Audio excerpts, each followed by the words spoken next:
What happens in Vegas stays in Vegas, except if you have a YouTube channel. So today I'm gonna tell you what happened during my Las Vegas rock and roll half marathon.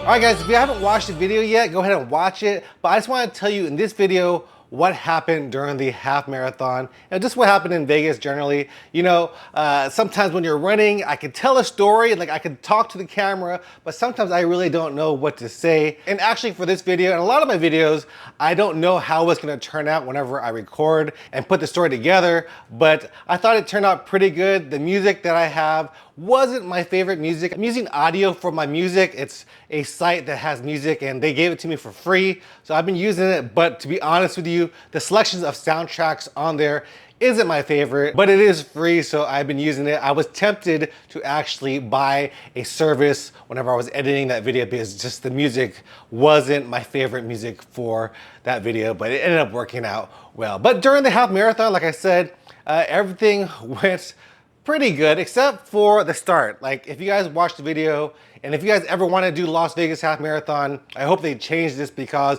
the start of the race was psychotic. They had like different color bibs. So there was like an orange, red, yellow, blue bib. I think the first two waves, they call them to go through this little tunnel. The tunnel was probably like 10 feet, maybe 15 feet wide. And they had 27,000 runners try to go through it, or at least like 5,000, 10,000 at a time for each wave. But the problem with that was once they got backed up, like they would call the yellow wave, which where I was, but the blue wave, which was behind me, they would already be in line to go through that tunnel. So all the yellow people couldn't go past the blue people because it was just so congested and packed. It was actually a little bit dangerous. Like if for some crazy reason there was a mass hysteria and we all had to run, some people could have got hurt. So I think that there was a big mistake with what happened at the beginning of the rock and roll half marathon in Las Vegas. It was just unsafe. But once we finally got through, it took about an hour to get through that little tunnel. We had to walk to the start, which again was a pretty long walk. I feel like they could have just let everybody go and walk, and we would have just been separated naturally while walking because, some people want to run, some people want to walk, and there was a mile, probably 7/10 of a mile before we started the race. So yeah, the start of the race was a cluster, but we got through it and we started the race. So for me on the first mile, I haven't been training. I go through these modes of being super motivated, training hard, getting faster, and then I go to these modes of like unmotivation. So like a week or two before the race, I went through that unmotivated time and I really wasn't running. So I didn't know how I would do for this race. I actually ran like a 2-miler for my GTS group run like the week before, and it was a struggle. It was a struggle bus. So I was like, man, how am I gonna run 13.1 miles? And I decided just to take it easy. And that first mile, I did go off a little bit too fast. I could feel myself breathing harder, my heart rate getting higher. So that's when I decided to do a 0.20 mile run and then a 0.05 walk. So that's what I did for most of the race. And I actually ended up catching up to Chris and Tish. They were running the half marathon as well. And when I started walking, they started walking too. So they were like, you know what, let's just keep Jeremy's pace. And that's what they did. So basically I was the pacer for them, although I felt that like Tish could have ran faster. So at some points, I let go of my 0.20 run and went a little bit further because I didn't want to slow them down. It's just something, whenever you're running with somebody, sometimes you think you're the one going faster, but actually you're not. It's just something in your head. So that's what really happened with me because Tish told me that she liked the way I was pacing. So I could have just kept what I was doing, but in my own head, I thought I was going way too slow. So I sped it up a little bit. And I think that actually kind of made us go a little slower towards the end. But man, rock and roll Las Vegas, it went by fast because there's so much to see. There wasn't a ton of people on the course to like cheer you on.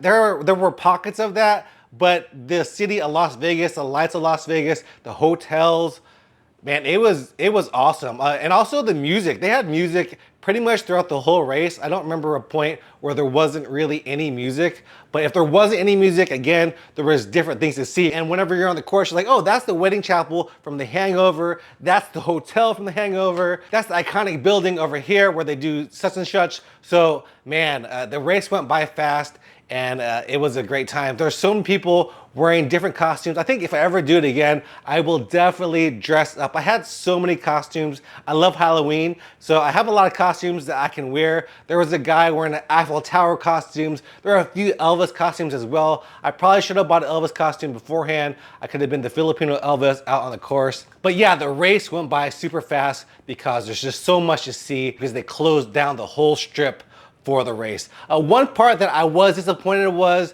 whenever we ran through Fremont Street. Chris told me last year when he ran it, you ran through a longer portion of Fremont Street. For this race, we pretty much turned onto Fremont Street and then we turned back to the Las Vegas Strip. So it was a very small portion of Fremont Street that we ran. I wish we would have ran more of it just because that's a cool place. They have a lot of old neon signs that, you know, we could have ran and I could have filmed for you guys. But it is what it is. I thought the route was still great. There was also vodka on the course.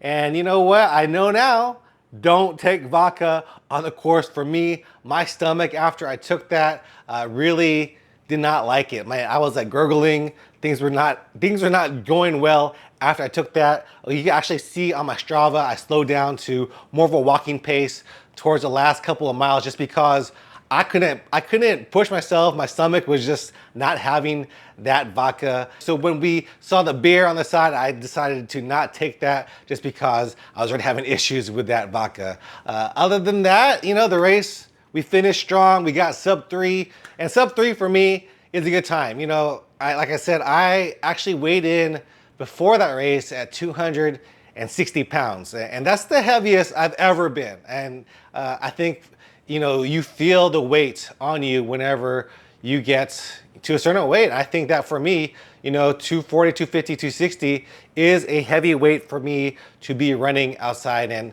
I really need to control that somehow. Something needs to change so that I can trim down and actually train well too. I have a mixture of weights and running that I'm doing right now. I'm more into the weights, but I need to get back into the running, get back into the nutrition side of things. I also have this Beaumont Foodie channel where I eat food and I create videos for that too. So that's an issue too. So it's hard for me to not eat food because, you know, I like creating videos, and that's one of the things that I do here on YouTube. But hopefully I can lose weight. Las Vegas was a fun time. I suggest if you guys want to do it, you guys should definitely do it. They actually gave us these wristbands whenever we got there. We got there on Thursday, so there was actually a club that you could go to on Friday, Saturday, and Sunday, and it was all free entrance. So whenever we went to the club, there was a VIP entrance, and if you had the wristband, you had to go in there, bypass the large line, and not pay anything. Rock and Roll really made it really nice. Like the party we went to, there was like Benny Benassi, I think that's his name.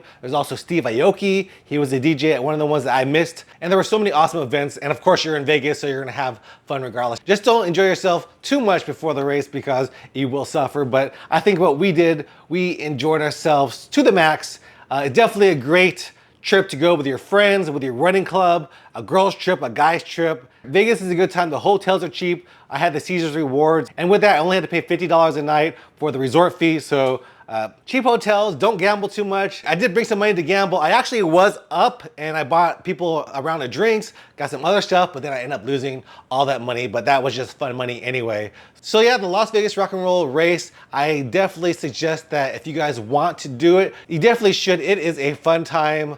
Just wash your hands, cover your mouth, because I did bring back something with me, and that was the little C, the little virus, if you guys know what I mean. But I'm better now. I'm you know, trying to get my fitness back again. I noticed when I went to the gym today, I couldn't lift as much as I was lifting previous. So it is what it is. I'm getting myself back into fitness, and it starts again today. All right, guys, hope you guys enjoyed this video. Let me know if you're gonna do Las Vegas Half Marathon. My next race is gonna be the Bluebell Half Marathon. That's gonna be at the end of this month. Who knows how I'll do? Hopefully I'll get to training, but I hope you guys enjoyed this video. Nonetheless, leave me a comment down below, and I'll see you guys in the next one. Peace out.